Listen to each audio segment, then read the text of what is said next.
Not to dwell on the Virginia Tech game, but after that game you said, the team doesn't really have that many shared experiences. How do you see that experience benefiting you guys as you progress through ACC play? Yeah, I think it certainly will when you're playing in tight situations like that in front of a hostile crowd, and you're having to answer and make plays, and it doesn't go your way. I think one of the things that we told our team after that game was, had we somehow won that game by 2 points or whatever, come out victorious, our issues still would be the same. And certainly we've got to get better in certain areas on the defensive side. Offensively, we weren't very good in that particular game, but we still had a chance to win. And so that's a positive thing. And so our guys understood that, watched the film, and then just got right back to work. When you go into this ACC slate, has there been a difference in energy that you've noticed in the games as opposed to prior earlier in the regular season? Yeah, there's something about conference play. Everything elevates. The scouting gets more intense. The players a little bit better. You have some experiences from the past that you can draw from. Just the rivalry from a rivalry perspective, and so everything gets a little bit heightened. And is there something you can take away from, like, now that you've kind of moved on, but obviously you've still got to find a way to learn from each of these games. Is there anything you take away from those really tight battles like Virginia Tech? Yeah, certainly. It's every possession matters. This is something that all coaches are telling their players and trying to impress upon their team. It's you're playing every possession like it's the last, and you're going to have to execute at a high level to win in this league, whether it's get the final stop when you need it, or to find a way to get a basket, at a key time. And sometimes players are going to have to make plays, and certainly I think in that particular game you saw that. You saw on both sides of both teams, players rising to the occasion and making big time plays.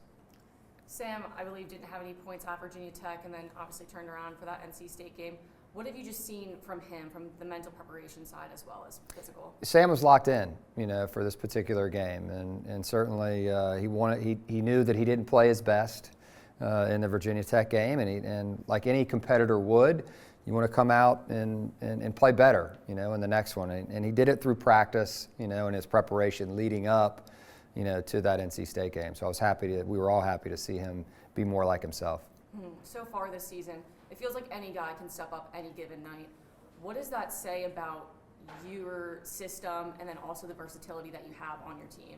Yeah, I think it says more about the versatility, the guys that we have on the roster. We have really good players and guys that feed off one another, and certainly in the NC State game, the ball was moving, more crisply. We were more aggressive in transition, played more like ourselves, and that's one of the things that we impress upon our guys is, just be us, be who we are, do what we practice every day, and good things will tend to happen for us. I've heard you say multiple times, physical without fouling. Yep. Physical without fouling. Do you think that's been getting better? We've improved, certainly, in that area. I think the blockouts were much better, in the NC State game than they were previously. And so, I think the guys are understanding, the importance of that. Obviously, you have to defensive rebound to be, a successful team. But Virginia Tech put a lot of pressure on us, and we've had some teams that are really good at offensive rebounding, and we've just got to step up to the challenge. When you look forward to teams like Cal coming up Wednesday, do you anticipate, obviously you shot well against NC State, how do you kind of keep that momentum, or can you keep that momentum heading into another game? Yeah, again, it goes back to just playing our basketball, playing the style that we play, and trying to impose our will, on the game. Every game's going to bring a different challenge, a different style. When you're playing in a big conference like we are and you're only playing teams one time, you get one crack at them. And so you have to be ready, that one time that you're playing them, aside from the two that we have to play twice. And we understand Cal's an excellent team. They're off to an awesome start, one of the best starts in the history of the school, 13-2 right now, 1-1 in the ACC. And so it's going to be a stiff challenge. And when you talk about the preparation, only getting to see teams once, does that change the way that you do anything because you kind of are missing that second game later in the year? Well, I mean, you could eventually play them, obviously, in the conference tournament, but, for us, it's all about that particular game, and all hands are on deck. Leave no stone unturned. Do our best to not overload the guys with information, because you can do that at times, and certainly we want to make sure that they're free and able to play free, but understand there are certain things that we need to take away.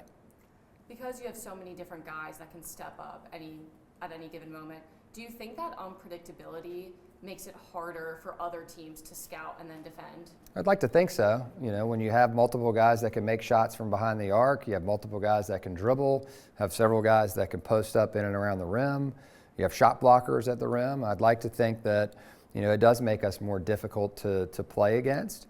But ultimately we're not, a team that can just walk on the court and win. Like, we have to play a certain way, no different than anybody else, and compete regardless of who we're playing, at a really high level. What have you been seeing from Cal so far on film? Yeah, just really, really well-coached team. They shoot the ball well from three. Their guards are dynamic. Obviously, one that we're all familiar with, and Day-Day Ames is having an awesome year. Pippen's excellent. They have really, really good balance as well, and their defense, they're aggressive on defense, and they're really competitive. What have you seen with your team's identity so far, and how do you see that evolving sort of as we go through ACC play? Yeah, I mean, the defense is getting much better. It's catching up, with the offense, which is what we want. We want to be a well-balanced team on both sides of the ball. We had a hiccup, in the Virginia Tech game offensively. Didn't shoot the ball particularly well, but it's a good sign that our defense held up and kept us in the game. And so, we've got to continue to work at it and continue to improve.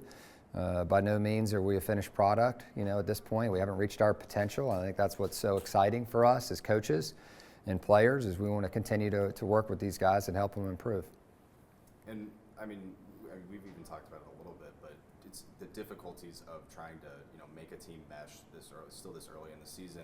In your experience coaching different teams, when do you think the point is that these guys will really start to kind of be able to mesh well together and kind of know where everyone's going to be and feel each other out? Yeah, I mean, it's a good question. I don't have an exact answer for that, honestly. I mean, I think every team just finds its way. And what worked at VCU and at Utah State, it may not be that way, here at UVA. And so this particular group has to find its groove. And I think they've done a great job, so far in a short amount of time of connecting with one another and playing good basketball. And certainly we want to play better. And we want to be competitive in the ACC, and in order to do that, you have to win games. I mean, when you look at this team compared to your others, is there something that stands out to you when it comes to that kind of meshing with your team and with teammates? Yeah, I mean, the depth, I think, is something that's been really good for, this group. We're down Jakari right now, and you're seeing other guys, step to the forefront, which is really important, because your injuries are part of the game. And hopefully we'll get him back, sooner than later, which will make us even more strong, hopefully, down the line. But these guys do a really good job off the court of spending time together, and then they do a really good job in practice of coming every single day with a positive attitude, and one where they want to all be coached, and they want to be coached. They want to learn. They want to watch film. They want to, do better. And when you have people together in a room that have that shared vision, you can have special things occur. Gotcha. You guys have shown that you're not afraid to shoot from behind the arc. How do you keep up that volume of shots while staying efficient? Yeah, it's taking the right ones, and we're constantly coaching the guys, because defenses do different things. Some run you off the line, some close short and want it contested. And so, for us, it's about, making sure that the guys understand going into that particular game, well, this is what you can expect from a defense, on Wednesday night, and how they're going to try to play you. And hopefully you've prepped them and gotten them ready for that. And then if it changes within the game, then we have to be able to adjust and adapt. And certainly this team's been pretty good at that so far this season, and hopefully it'll continue. Is there any sort of update on Jakari's timeline, or still? It's just day to day right now. The surgery went really well. We're trying to get him into another brace that will allow his thumb to begin to move, which is great. And really, it's just about it healing at this point, and him getting confident in it. And so we'll see. We're optimistic.